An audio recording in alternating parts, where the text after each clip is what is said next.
All right. Good morning. Welcome to the Catholic Center. We're so happy to have everybody here this morning with us. As you can imagine, this is great news for the Archdiocese of Indianapolis, and we're so thrilled with the news that came out of Rome yesterday. We're still shell-shocked, I guess is the best word. I don't even know if I'm supposed to call him Cardinal Tobin now, still Archbishop. Usually I just call him boss. But I'm so happy that you're all here today, and let me just give you a quick kind of rundown on the format. Archbishop Tobin is going to have some remarks that he's going to make, and then he'll be able to take some questions, and if time allows, we'll try to do some one-on-one interviews too afterwards. But so I'm just so happy and proud to introduce Archbishop Tobin.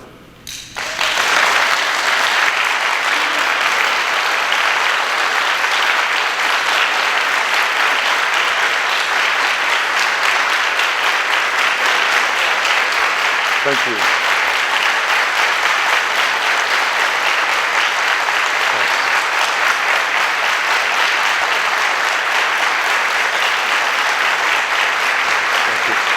Thank you, please.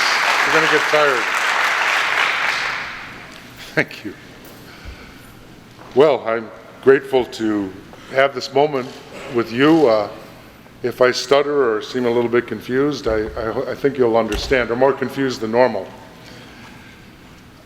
I'd like to tell you a little bit about the last 24 hours, because that's about all I can speak to regarding this new responsibility. But first I'd like to thank some people, and I thank Pope Francis, who made this announcement yesterday in St. Peter's Square, and I interpret it as a vote of confidence in my work, not only here in Indianapolis, but my work for him.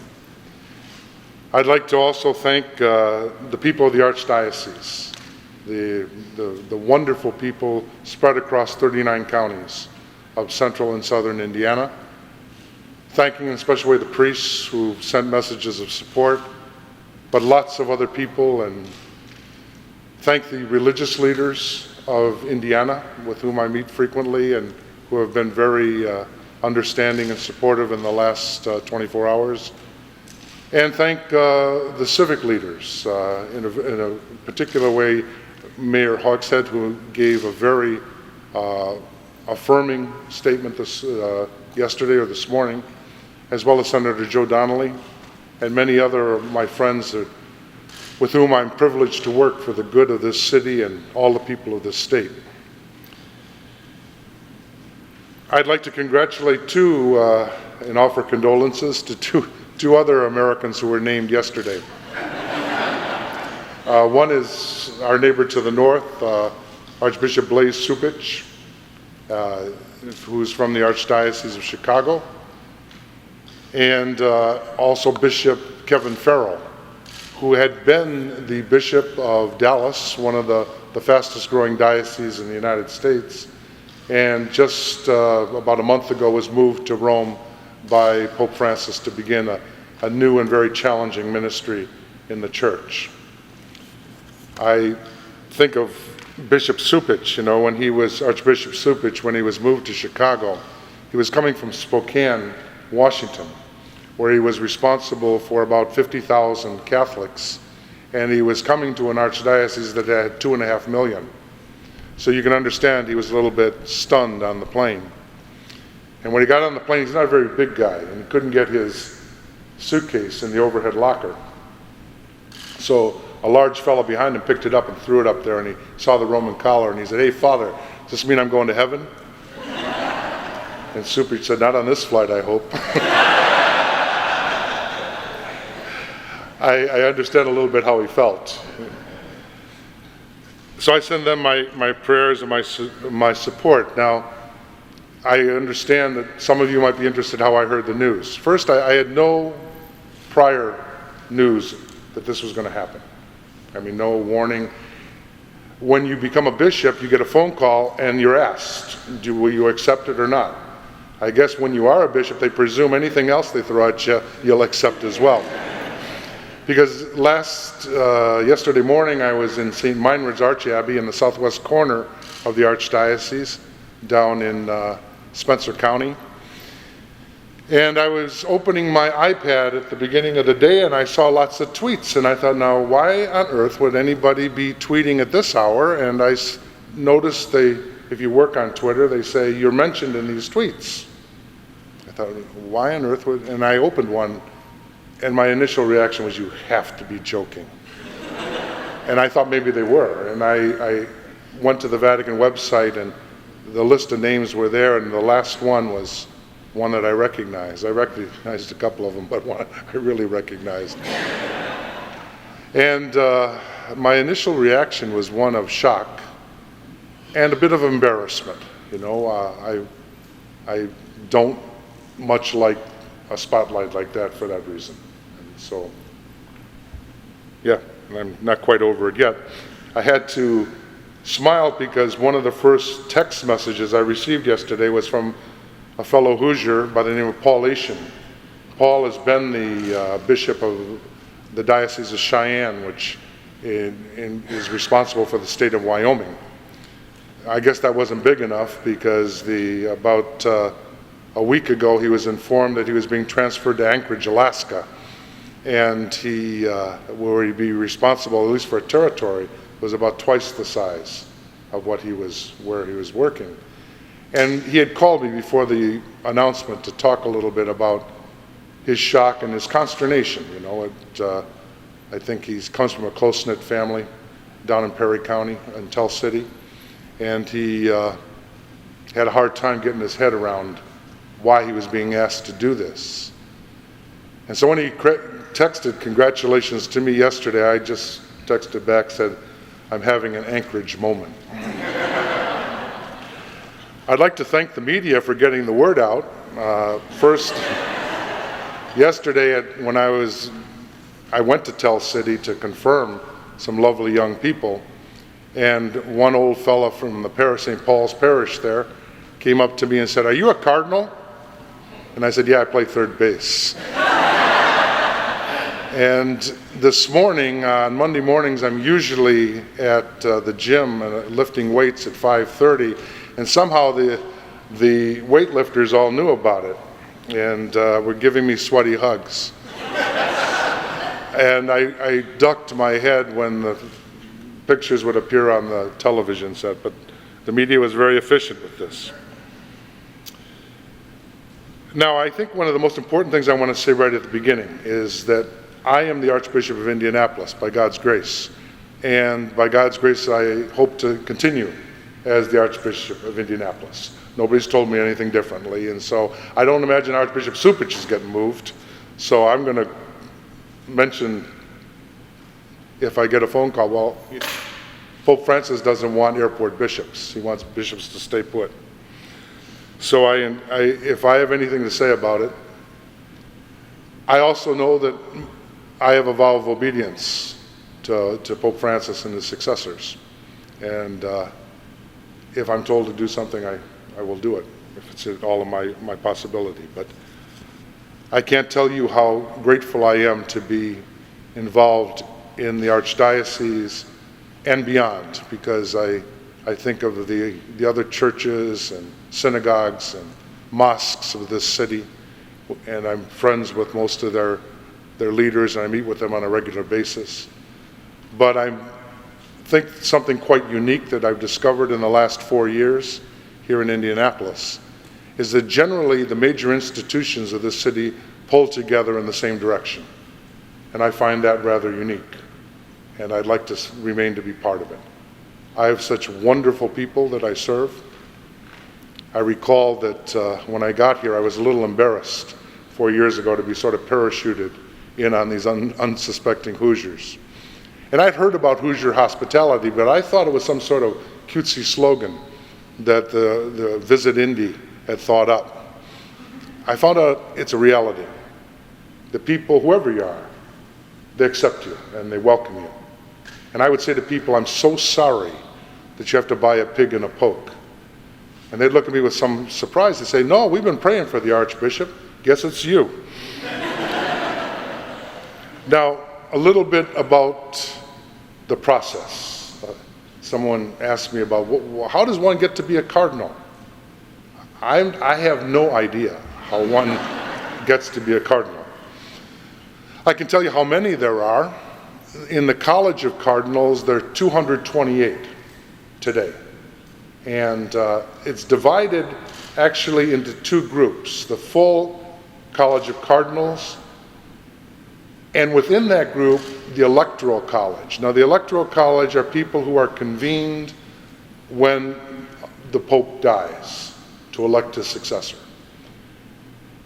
When a cardinal reaches the age of 80, God lets him live that long, he moves into a sort of retired status and no longer has a vote in the Electoral College.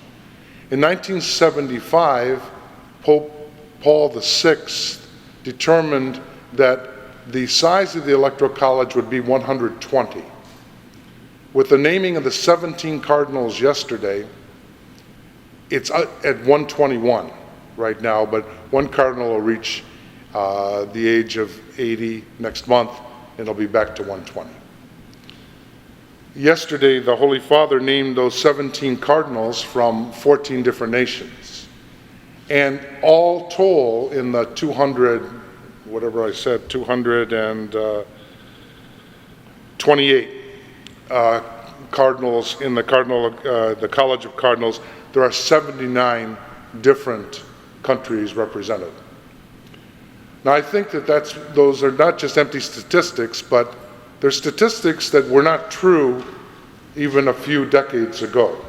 The majority of the cardinals came from Europe, and the majority of the Europeans came from Italy. And Pope Francis has worked hard. I think he's never stated this policy, but I think actions speak louder than words, to disconnect the individual he chooses from the place he comes from, in the sense that there aren't no longer cities that automatically get a cardinal. I mean, I think there are a lot of people expecting in this round that Los Angeles would get a cardinal because it's the largest archdiocese in the country, but Pope Francis, at least right now, decided differently. Now, having said that, I can't be really disconnected from Indianapolis. Not simply because I'm so happy here, but because this archdiocese has been my teacher and continues to be. And the people for whom I serve and work have a formative influence on me. And so I'm more than happy when people say, well, where are you from? I say, I'm from Indiana. And I hope I'll be able to say that. So I think if you ask what Pope Francis's vision is for the college, it's to be as much a representative of the Catholicity, which means the universality of the Catholic Church. You know, we're spread across the world. We're a little over 1 billion people, and I think that there's a whole lot of nuances and that weren't represented formerly in the College of Cardinals that now will be represented. What do we do? Well, I told you the most important thing we do, and that's when a pope passes on to eternity, to elect the successor in a closed meeting that's called the conclave. Otherwise, we're kind of at the service of the beck and call of the Holy Father. The vast majority of the cardinals, the voting cardinals, would be doing what I did, and that's as an archbishop of an archdiocese somewhere in the world. That's what Pope Francis did before he was elected. He was the archbishop, as you know, of Buenos Aires in Argentina. We also serve on commissions at his beck and call, and at least probably once a year he tries to get them all together, where he would discuss whatever matters he wants to discuss, but usually some burning issues in the church.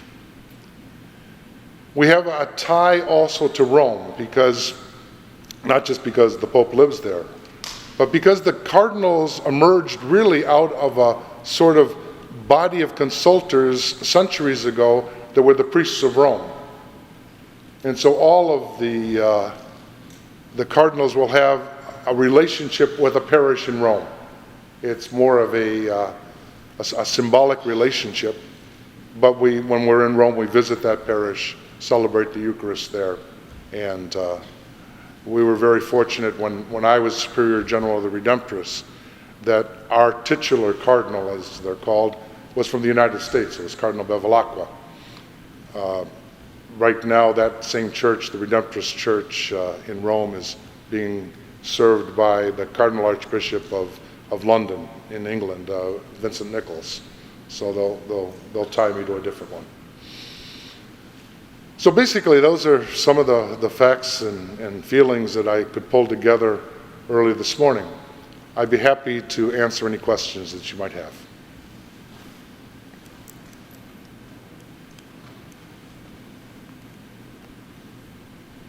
Yes, please.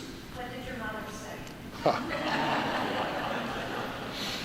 Well, it was funny yesterday when I was at St. Meinrad, and St. Meinrad, for all of its beauty and wisdom and academic excellence, it doesn't have really good cell reception because it's right on the boundary of 2 time zones. So I was outside in my gym shorts because I was intended to work out yesterday morning, and trying to get a signal, and I called a couple of my sisters and left messages, and then a neighbor actually in Canada went in and told them, and they called me up and immediately got in my face about, why didn't you tell us? I said, check your voicemail. And I said, don't wake Mom up. Mom is 93, and I said, you can tell her a little bit later, and when I finish the confirmations in Tell City, I'll give a call. And she said, I've only prayed for you to be a good priest. And I said, keep praying, because I want to be a good priest to my people. So beyond that, she was, okay with it. I think she was a little stunned too. My sisters texted me and said she was remarkably quiet the rest of the day, so I'm sure she was trying to get her head around it as well. Yes, please. What role does religion and the Catholic faith play in the political process, especially a month out from the election? It's a good question. The question is, what role does the Catholic faith? Well, I hope it plays a big role in the minds of Catholics, because while we would never endorse, and we being the pastoral leaders, a candidate, we do try to instruct people on what are the central values of the Catholic faith in the public square. And then we have absolute respect for the conscience of individual people. The conscience is something very holy for us, and that's where people make their decisions in the light of their faith and in the light of God. So the only literature that I've permitted in our parishes in this electoral cycle has been a sort of booklet that's available on the internet as well from the United States Conference of Catholic Bishops called Forming Citizens, Faithful Citizens. And that's simply giving the principles that we want to keep in mind during this electoral process. And then we trust in the Holy Spirit and the conscience of each individual to follow that and make the right decision. Did I answer your question? Great. Yes, please. How do your responsibilities change in terms of here? You say you want to make Indianapolis, now you have to answer more than the Holy See, but what does your responsibility stand? Well, I've always had to answer to the Holy See. No matter if I was in Podunk, Iowa, that. I suppose I may have to go to Rome more often than I have in the past. The Holy Father can also ask me to represent him at some other event in the world. But I think the Holy Father has been a diocesan bishop, and he knows and he places a great priority on our service to our people. So I don't think he's going to ask me something that would be frivolous, and I trust that. And if I thought he did, I would remind him what he said about the importance of bishops and clergy staying close to the people. So I don't know if my responsibilities will change significantly or not, but I suppose there'll be a few other things to do. Please. Does this raise the question or the possibility of an auxiliary bishop being reassigned to the archdiocese? Yes, I hope so. And I hope so because the archdiocese, territorially, is quite vast. And I think I try to get around. And I should say I'm able to get around because Archbishop Daniel, my predecessor, put the archdiocese on such a good foundation and set such a clear course that my first priority has always been not to screw it up. And I can get around the archdiocese, but I can't get around as much as I'd like to. And so hopefully if I can use this as a bit of a bargaining chip to say to the Holy See, you know, really in 39 counties, the presence of another bishop could be a great, of great pastoral importance. Thank you. Yes, please, Father. Is there any foreknowledge of what happens on the 19th when it comes to either how that schedule looks, days before, days after, Yeah. what actually happens on that day? I was trying to remember because I've been to them before, but I never paid a whole lot of attention to what was going on.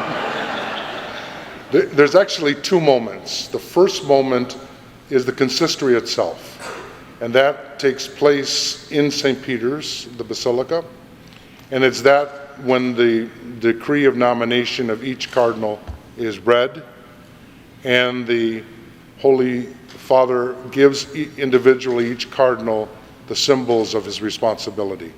One is a ring, and the other is a red hat. The following day which is Sunday, is it the 19th? 20th. Sunday the 20th has particular significance this year because it's the closure of the Jubilee of Mercy. And around the world, the previous weekend, including here in Indianapolis, and also in St. Mindred Archabbey, we will close the special doors of mercy that were open this year.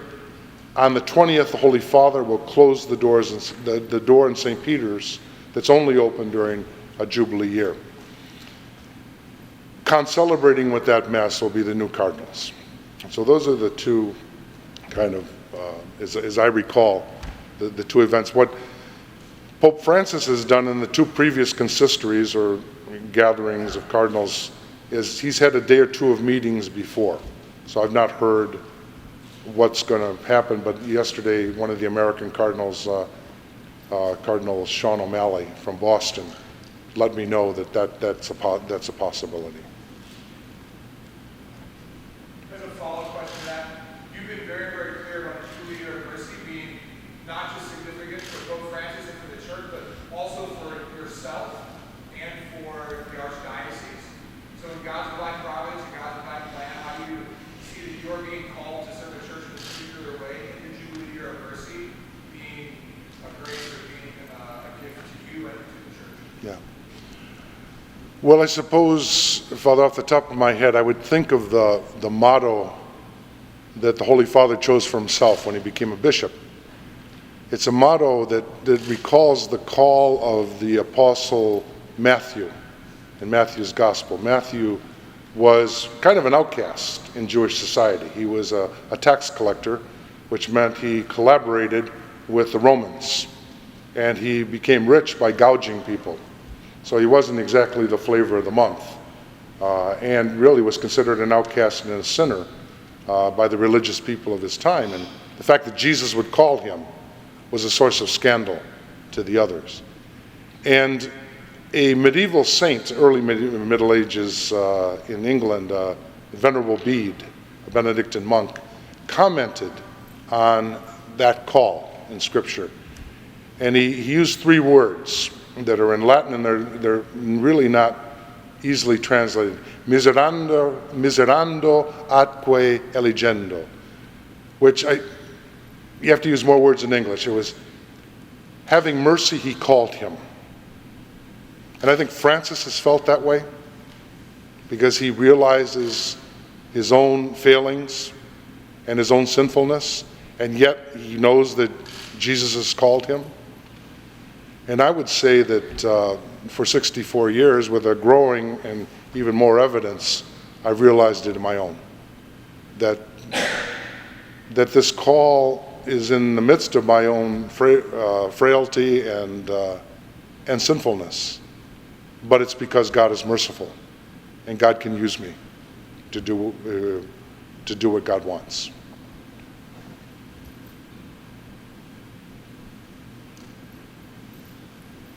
Okay. Well, if we're all right with that, I don't want to cut anybody short if you have a further question, but I thank you all for coming here. I thank especially the media for the time you give us. There's lots of wonderful things happening in the Archdiocese, and we're always grateful to hear about it, even if it is at 5:30 in the morning. Thank you very much. God bless you.